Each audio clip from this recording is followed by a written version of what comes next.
नमस्कार दोस्तों पिछले वीडियो में हमने आपको बताया था बिहार बेल्ट्रॉन के बारे में कि बिहार बेल्ट्रॉन क्या होता है, इसमें क्या सिलेबस होता है और कौन से टॉपिक से आपके प्रश्न बनते हैं। तो दोस्तों हमने पिछले वीडियो में आपसे वादा किया था कि हम आपके लिए प्रीवियस ईयर क्वेश्चन लेकर आएंगे, जिससे आपको ये पता चलेगा कि प्रीवियस ईयर में कैसे प्रश्न पूछे जाते हैं बिहार बेल्ट्रॉन में। तो दोस्तों ये जो होगा दोस्तों, ये हमारा वीडियो प्रीवियस ईयर का होगा। दोस्तों ये प्रीवियस ईयर जो होगा, इसमें दोस्तों आपका एग्ज़ाम हुआ था 10 दिसंबर 2019 को, उसका हम ये देखने वाले हैं।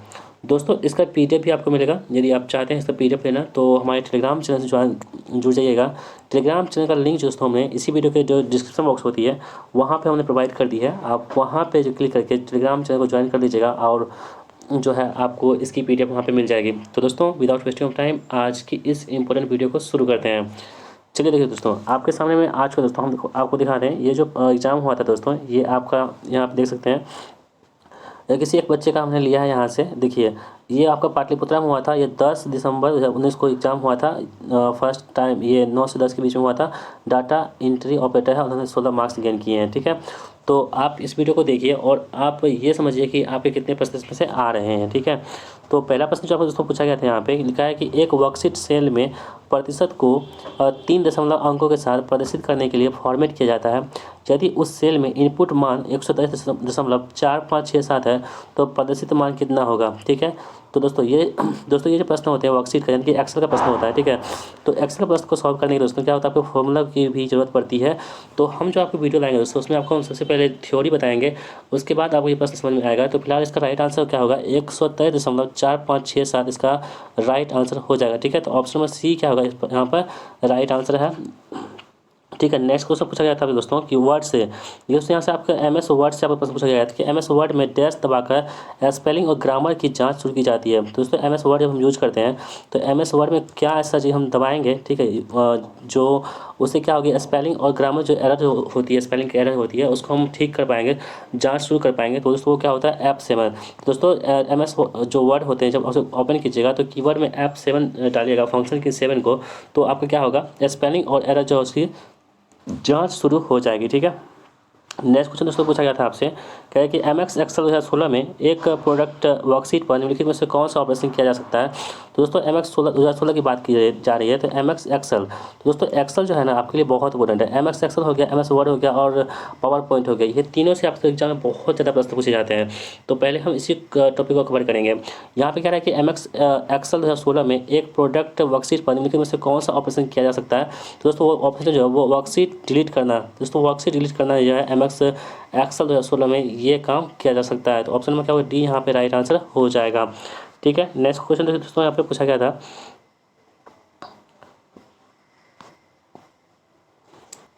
चौथा प्रश्न है मेन डॉक्यूमेंट में डेटा को मर्जिंग करने के लिए हम किसका उपयोग करते हैं।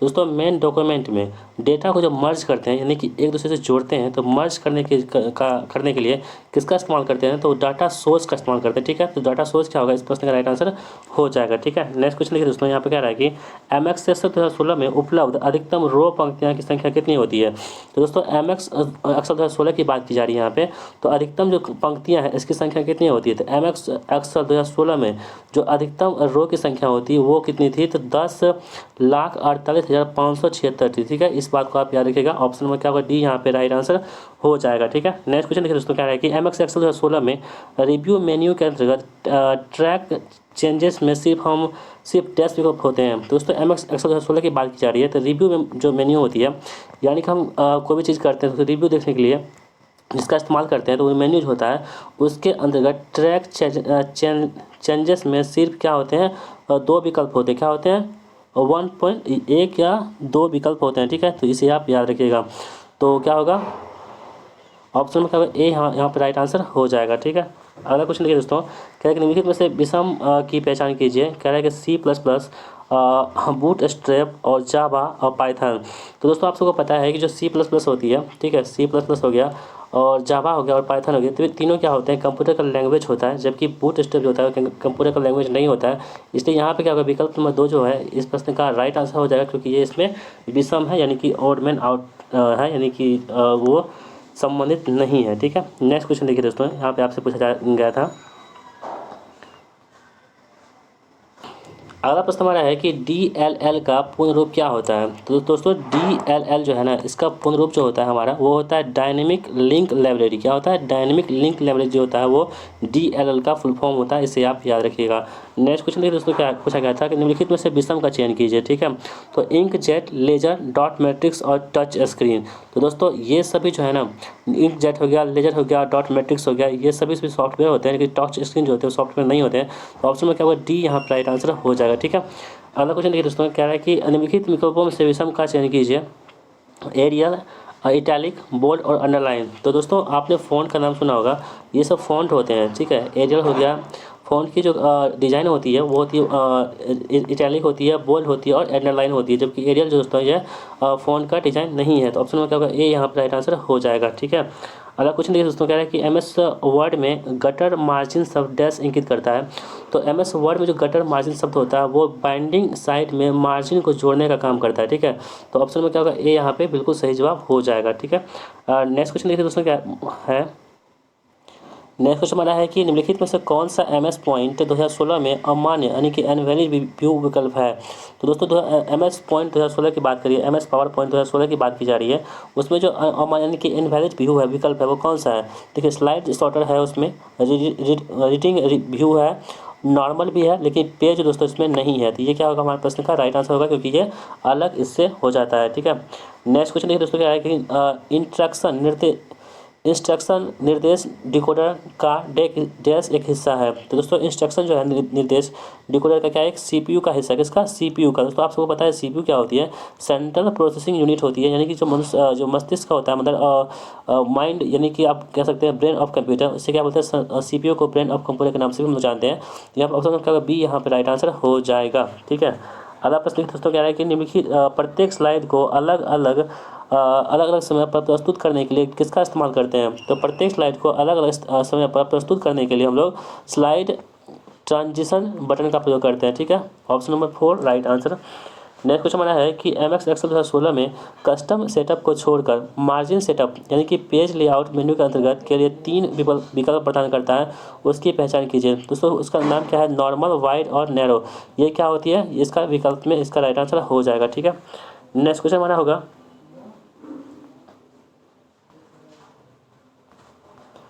नेक्स्ट प्रश्न हमारा है कि कितना नंबर हो जाएगा? 17 नंबर, नहीं 16 नंबर हो जाएगा। ठीक है, देखिए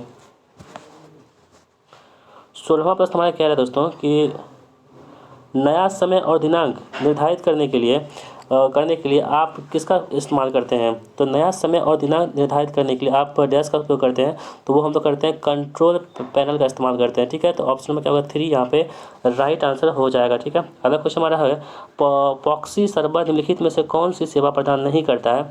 तो प्रॉक्सी सर्वर जो है ना, ये नेटवर्क कनेक्शन शेयरिंग का काम नहीं करता है, जबकि डेटा कैशिंग काम करता है, TCP/IP का काम करता है, फायरवॉल और नेटवर्क डेटा फिल्टरिंग का काम करता है, जबकि नेटवर्क कनेक्शन शेयरिंग का काम नहीं करता है। तो ऑप्शन में बी का यहाँ पर राइट आंसर हो जाएगा। नेक्स्ट हमारा है कि MS वर्ड 2016 में स्क्रीन लेआउट के ऊपरी भाग बाएं कोने में मेन्यू बटन है, जिसे डैश कहा जाता है। तो दोस्तों इसे क्या बोलते हैं? लोग फाइल के नाम से जानते हैं। क्या बोलते हैं इसे? फाइल के नाम से जानते हैं। नेक्स्ट क्वेश्चन पूछा गया था आपसे कि MS एक्सेल में फ्रंट फैक्ट फंक्शन डैश श्रेणी का है। तो MS एक्सेल में जो फ्रंट फंक्शन होता है ये मैथ एंड ट्रिग्नोमेट्री यानी कि गणित और त्रिकोणमिति का ये काम करता है। तो ऑप्शन नंबर सी यहाँ पे राइट आंसर हमारा हो जाता है। नेक्स्ट क्वेश्चन देखिए दोस्तों, नेक्स्ट प्रश्न हमारा यहाँ पे कह रहा है कि MS वर्ड डॉक्यूमेंट में एक टेबल इंसर्ट करने के लिए डैश मेन्यू पर क्लिक करना चाहिए। तो दोस्तों MS वर्ड में डॉक्यूमेंट में एक टेबल इंसर्ट करने के लिए हम लोग इस इंसर्ट मेन्यू को क्लिक करना चाहिए। तो इंसर्ट मेन्यू क्या होगा? हमारे प्रश्न का राइट आंसर हो जाएगा। अगला क्वेश्चन दोस्तों हमारा कि एक सेकेंड,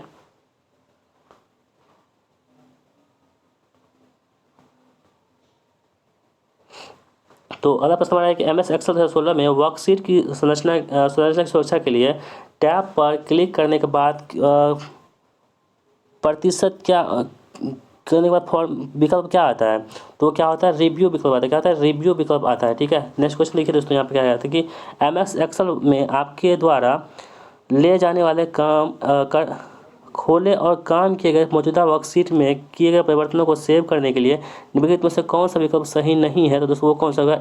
Alt+S जो है ये जो है ये सेव करने के लिए इसका इस्तेमाल हम लोग नहीं करते हैं। किसमें? MS एक्सेल दोस्तों Alt+L का इस्तेमाल जो होती है वो हम लोग नहीं करते हैं सेव करने के लिए। इस बात को आप ध्यान में रखिएगा, ठीक है।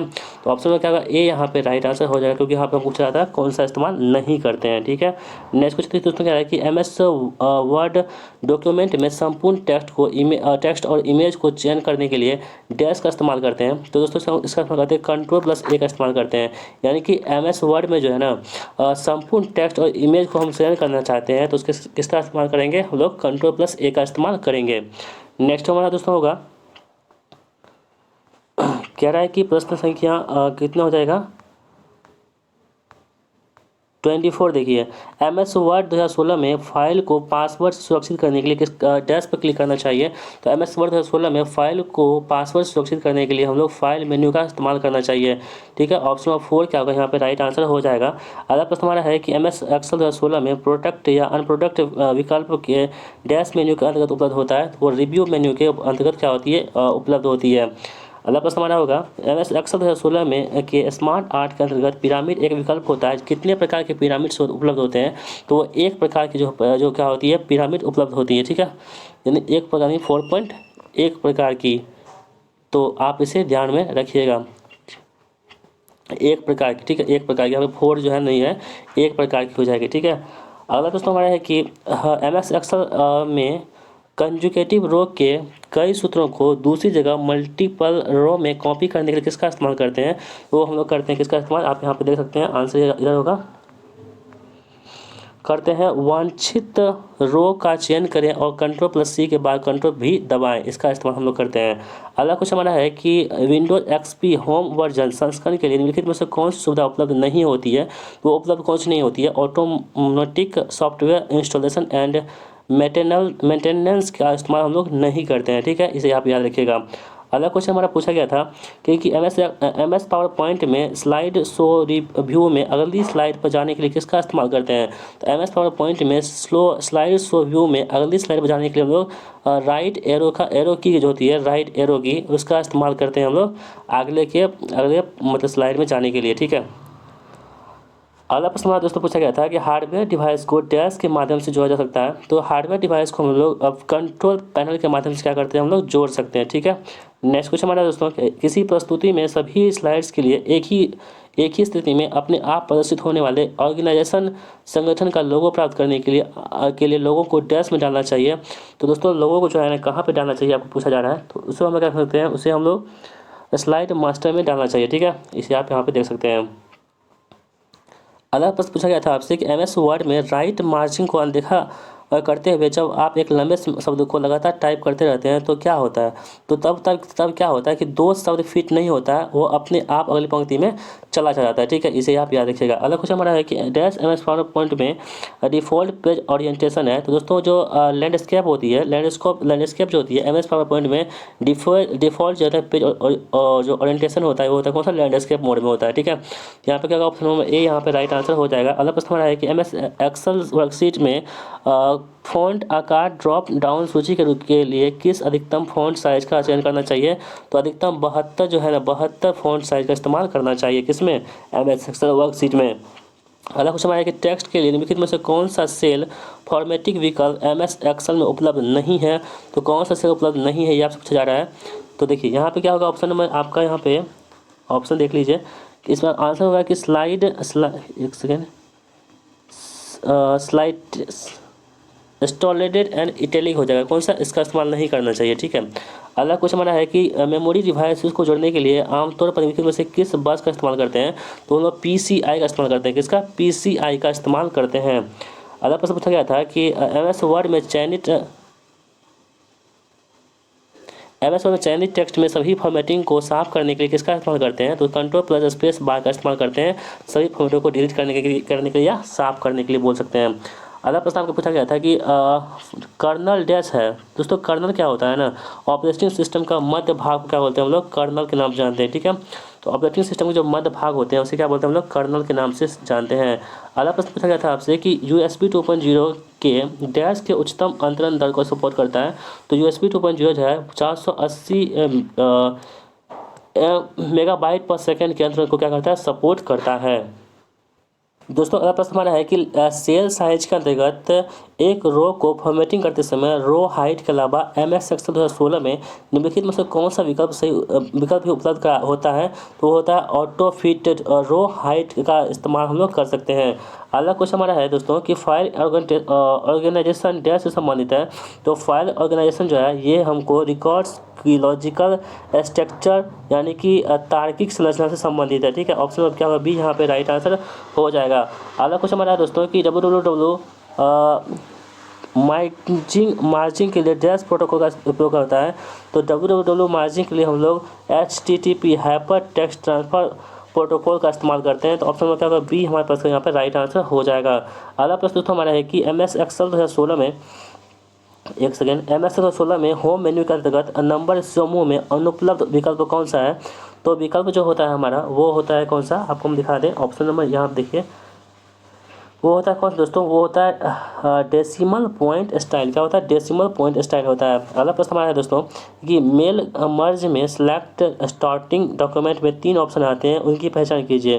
तो दोस्तों जो मेल मर्ज करते हैं हम लोग उसमें जो सिलेक्टेड स्टार्टिंग डॉक्यूमेंट में 3 ऑप्शन होते हैं, वो ऑप्शन होते हैं कौन कौन से, use correct document, start chrome template, start from existing document, current document प्रयोग करें और टेम्पलेट शुरू करें और मौजूद डॉक्यूमेंट में शुरू करें। यही क्या होगा हमारे पास का यहाँ पर राइट आंसर हो जाएगा।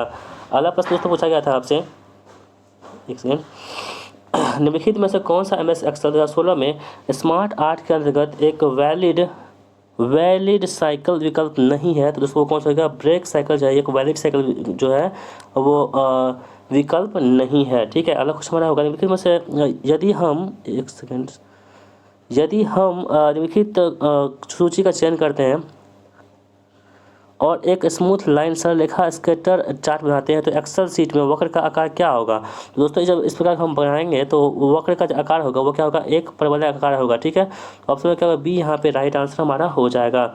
नेक्स्ट क्वेश्चन दोस्तों हमारा है कि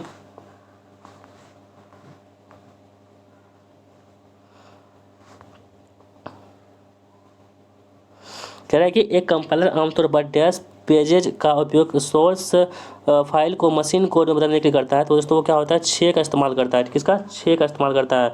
अगला दोस्तों क्वेश्चन हमारे विकल्पों में से विषम को पहचान कीजिए। तो FTP HTTP SMTP ये सभी क्या होते हैं, एक होते हैं, जबकि SAP क्या होते हैं, ये अलग होते हैं। ठीक है, ये हमारा क्या होगा, राइट आंसर हो जाएगा। अगला प्रश्न हमारा दोस्तों निम्नलिखित में से कौन सा डिवाइस उपकरणों में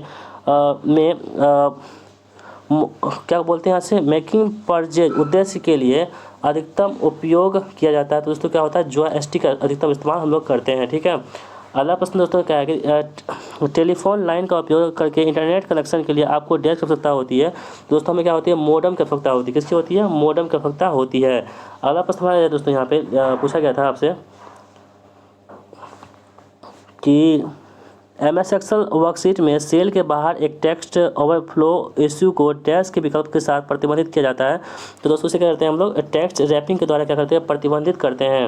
अगला क्वेश्चन पूछा गया था कि MS एक्सेल में फॉर्मूला के अंतर्गत कौन सा लॉजिकल ऑपरेशन तार्किक क्रिया उपलब्ध नहीं है। तो दोस्तों ELES नहीं है, जबकि और होता है, नॉट होता है, एंड होता है, जबकि ELSC क्या होती है, इसमें नहीं होती है। ठीक है, ऑप्शन में क्या होगा, ए यहाँ पे राइट आंसर हो जाएगा। अगला क्वेश्चन हमारा दोस्तों है कि एक लोडर डैश के लिए जिम्मेदार होती है। तो दोस्तों एक लोडर जो होती है वो एग्जीक्यूशन निष्कासन के लिए डिस्क में मेमोरी का प्रोग्राम के लिए क्या होती है, उत्तरदायी होती है। तो क्या 53 का ऑप्शन नंबर 4 आंसर हो जाएगा। अगला प्रश्न दोस्तों हमारा है कि मेल मर्ज डॉक्यूमेंट क्या होता है। तो मेल मर्ज डॉक्यूमेंट जो होता है वो होता है directory letter in develop labels in mails हो जाता है। ठीक है, ऑप्शन में क्या होगा, ए यहाँ पे बिल्कुल सही जवाब हो जाएगा। ठीक है, अगला प्रश्न दोस्तों देखिए क्या पूछा गया था आपसे दोस्तों, ये जो है ना कौन सा प्रश्न है 55वां प्रश्न है दोस्तों। क्या है कि MS एक्सेल में डिफ़ॉल्ट मान से स्तंभ की चौड़ाई का 2.0 सेंटीमीटर करने के लिए किसका इस्तेमाल करते हैं? तो कॉलम हेडिंग पर माउस को राइट क्लिक करें और वांछित मान डालने के लिए कॉलम विड्थ का विकल्प का चयन करें। तो यही क्या होगा हमारे प्रश्न का राइट आंसर हो जाएगा। अगला क्वेश्चन पूछा गया था आपसे कि मेल मर्ज के संबंध में निम्नलिखित में से कौन सा लेबल में डिफ़ॉल्ट फील्ड नहीं है? तो दोस्तों डिफ़ॉल्ट फील्ड नहीं है, कौन सा नहीं है? तो पिन में क्या होता है डिफ़ॉल्ट फील्ड नहीं है, ठीक है।